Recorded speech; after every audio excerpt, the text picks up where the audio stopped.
onde o vento uivava como um lobo solitário e a chuva batia no para-brisas como punhos cerrados. João Mendes, um camionista exausto de 40 e poucos anos, apertava o volante do seu caminhão de 18 rodas, lutando contra o cansaço que lhe pesava nos olhos como chumbo. Tinha saído de Lisboa ao pôr do sol, com ordens estritas do chefe, o Sr. Oliveira, um homem de temperamento azedo e regras de ferro, que gerenciava a frota da logística atlântica com a rigidez de um ditador de província. Esta entrega é para ontem, João, rosnara Oliveira pelo telefone, com aquela voz que misturava desprezo e ameaça. Chega a Faro antes do amanhecer ou esquece o teu lugar aqui. Sem desculpas, sem paragens. É a lei da estrada e da empresa.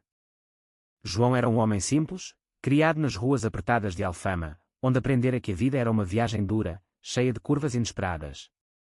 Trabalhava há 15 anos na mesma empresa, carregando mercadorias de norte a sul, sonhando com uma reforma tranquila para sustentar a mulher e os 2 filhos pequenos.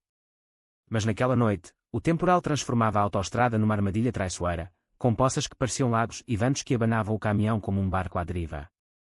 O seu coração batia forte, não só pelo prazo apertado, mas pela ansiedade que lhe roía a alma, as contas em atraso, o aluguer da casa em atraso, o medo de falhar como provedor. Só mais umas horas, murmurava para si mesmo, como um mantra contra o desespero. Foi então que os viu. Um clarão fraco de luzes de emergência piscava à beira da estrada, a uns 500 metros à frente.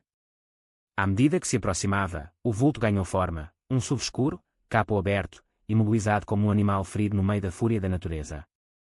Ao lado, um homem ensopado acenava desesperadamente, o rosto iluminado pelos faróis do caminhão.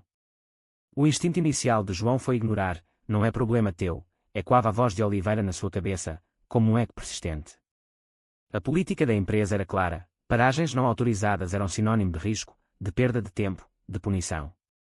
Mas quando os faróis varreram o interior do veículo, João viu uma mulher no banco de trás, rosto colado ao vidro, e ao lado dela, uma criança em cadeira de bebê, não mais de 5 anos, choramingando no frio. Uma família abandonada à mercê da tempestade, no coração da noite alentejana, onde o socorro podia demorar horas ou nunca chegar. Com um suspiro pesado, como se estivesse a carregar o peso do mundo, João pisou os travões de ar, o som cortante a romper o rugido da chuva. Puxou o caminhão para a berma, vestiu o impermeável e saltou para o dilúvio. O homem, um senhor de meia-idade com olhos cansados mas penetrantes, correu ao seu encontro. O motor pifou de repente. Sem energia, sem sinal no telemóvel nesta maldita zona rural, gritou ele por cima do vento. João acenou para que voltasse ao carro. Fique com a sua família ao quente. Eu vejo isso. Sabia que era inútil, o carro era moderno, mas estava morto, provavelmente inundado. Precisavam de reboque, e num temporal daqueles, os serviços de estrada demorariam uma eternidade. Voltou ao homem, água escorrendo pelo rosto. Não arranca esta noite, senhor. Está perdido. O pânico no olhar do homem era palpável, um reflexo do terror de um pai vendo a família em perigo. João sentiu um aperto no peito, uma ferida antiga reaberta, lembrava-se do pai, que morrera num acidente de estrada quando ele era miúdo, deixando a família à deriva. Não podia virar as costas.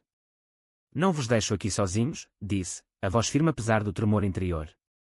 Reboco-vos até à próxima vila. Há um motel a uns 30 quilómetros. O homem hesitou. Não posso pedir isso. Tens uma entrega, um prazo. João abanou a cabeça, um sorriso amargo nos lábios. Algumas entregas valem mais que prazos. Subam, vamos. Os minutos seguintes foram um caos de frio, água e esforço bruto. João tirou as correntes pesadas da caixa de ferramentas do caminhão, com a ajuda do homem, prendeu o SUV à traseira. Partiram devagar, o caminhão arrastando o peso extra como uma âncora, cada quilómetro uma batalha contra o vento e a estrada escorregadia. No silêncio interrompido apenas pelo crepitar do rádio CB, João sentia o conflito interior crescer, sabia que isto lhe custaria caro, mas o alívio de fazer o certo era como um bálsamo numa alma ferida. Chegaram ao motel à beira da estrada por volta das 4 da madrugada, as luzes acolhedoras cortando a escuridão como um farol. Depois de soltar o carro, o homem, que se apresentou como Miguel Santos, aproximou-se da cabina de João, carteira molhada na mão. Deixa-me pagar pelo teu tempo, pelo combustível. Não é muito, mas... João recusou, empurrando a mão dele com gentileza. Guarde para a sua família. Fique em segurança. Boa viagem. Miguel fitou-o por um longo momento, os olhos afiados gravando cada traço do rosto de João. Obrigado, disse, com uma sinceridade que ecoava como um juramento. Não esquecerei isto, rapaz. Apertaram as mãos, um gesto firme no meio da chuva, e João viu-os entrar no motel, um calor fugaz no peito.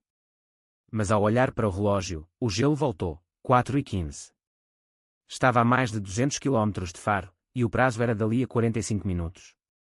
Não era só atraso, era o fim. A viagem restante foi um inferno solitário, o temporal amainando ao nascer do sol, tingindo o céu de rosas machucados. Chegou ao armazém de Faro às 9 da manhã, 4 horas atrasado. Os colegas olharam-no com pena, sabendo o que viria. Antes de descarregar, o telemóvel vibrou, uma mensagem de Oliveira. No meu escritório. Agora. O escritório era um cubículo sujo em Faro, cheirando a café requentado e frustração acumulada. Oliveira, um homem corpulento e careca, com o rosto sempre corado de raiva, nem o deixou sentar. 4 horas atrasado, João. A multa por hora é de 5.000 euros. Custaste-nos 20.000, seu idiota. João contou a verdade, voz firme, o temporal, a família, a criança, a decisão. Foi uma escolha, Sr. Oliveira. Não podia deixá-los morrer. Oliveira riu-se, um latido seco e sem graça. Escolha. Eu não te pago para escolhas, pago para entregas. Não para seres herói de estrada. És um número, nada mais. Não o despediu ali, era pior. Suspenso uma semana sem salário. E isto, rabiscou num formulário, é um aviso final. Mais um erro e estás na rua. João saiu dali com a cabeça erguida, mas o coração em farrapos, a humilhação queimando como ácido. A semana de suspensão foi um abismo de silêncio e dúvida. João procurou empregos, mas o estigma da suspensão pesava como uma corrente. Sentia-se traído, pela empresa que servira fielmente, pelo chefe que valorizava lucros sobre vidas. A raiva crescia devagar, uma semente plantada na alma, regada por noites insones. Pensava em Miguel, perguntando-se se valera a pena. Na sexta-feira, chegou um e-mail da sede em Lisboa, da assistente do CEO. Uma convocatória. Ele e Oliveira deviam apresentar-se na segunda-feira para uma revisão formal do incidente. João gelou. Oliveira escalara, queria destruí-lo por completo. O fim aproximava-se. A viagem de autocarro para Lisboa foi uma descida ao inferno pessoal, paisagens desfocadas pela janela refletindo a sua vida em ruínas. Chegou à sede da logística atlântica, um arranha-céus reluzente na Avenida da Liberdade, 1 hora cedo. Oliveira esperava no átrio, fato mal ajustado, ar nervoso mas triunfante. Parece que a tua boa ação te apanhou, João. Deixa-me falar lá dentro. Talvez te dê uma indenização em vez de te banirem da profissão. João assentiu, exausto para lutar. Entraram no escritório do CEO, vasto e intimidante, com vista para o Tejo. O CEO, um homem grisalho e imponente, levantou-se. Ao lado, num poltrona de couro, sentava-se Miguel Santos, não o homem ensopado da estrada, mas um executivo elegante, olhos cheios de divertimento contido. O coração de João parou. O CEO apresentou, Sr. Miguel Santos, da firma de investimentos Estrela do Norte. Adquiriu a maioria das ações no mês passado. É o novo dono e presidente do conselho. Oliveira empalideceu, o choque transformando-o num espectro. Reconheceu a história que ridicularizara, e o terror consumiu-o. Miguel ignorou o CEO e Oliveira, fixando João. João, creio que nos conhecemos.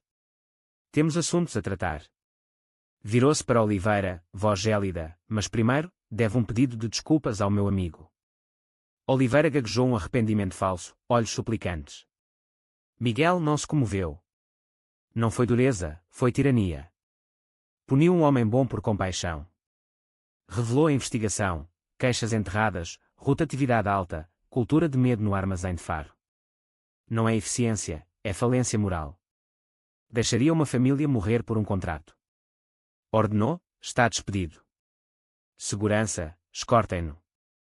Oliveira desmoronou, levado como lixo. Miguel voltou-se para João, tom mais quente. Tenho um problema, o armazém de Faro sem gerente. Ofereceu o cargo. Preciso de alguém que valorize pessoas sobre prazos, que quebra regras por decência. Alguém com caráter. João hesitou, sou só camionista, sem curso. Miguel sorriu, isso ensina-se. O resto, tens de sobra. Começas segunda. João saiu dali transformado, o abismo virando ascensão. Mas a vingança não era doce, era amarga, tingida pelo custo da sua dor anterior. No autocarro de volta, segurava o cartão novo, João Mendes, gerente de operações regionais. Sentia o peso da responsabilidade, a cicatriz da traição de Oliveira e quando. Na segunda, no armazém, o ar era tenso. João reuniu todos, contou a história inteira, temporal, família, punição, reviravolta. Acabou o medo. Somos uma equipa, com respeito. Implementou mudanças, prazos realistas, bónus por segurança. E a regra do bom samaritano, aprovada por Miguel, atrasos por ajudar em estrada seriam bonificados, não punidos. A transformação foi gradual, mas profunda. O armazém tornou-se modelo, lucros subiram, mas João carregava o fardo, noites de dúvida, o preço da escolha que quase o destruíra. Via Miguel mensalmente, mentor e amigo, mas a amizade era marcada pela gratidão mútua e pelas sombras do passado. Um ano depois, no escritório luminoso, uma foto emoldurada, o SUV e o caminhão no motel, chuva caindo. Placa: o caráter é quem és quando ninguém vê. Obrigado por seres homem de caráter, João. João salvara uma família, mas no processo, vingara-se de um sistema quebrado. A revolução custara-lhe pedaços da alma, um lembrete de que a bondade, por vezes, nasce da dor, e a vingança, mesmo justa, deixa cicatrizes eternas.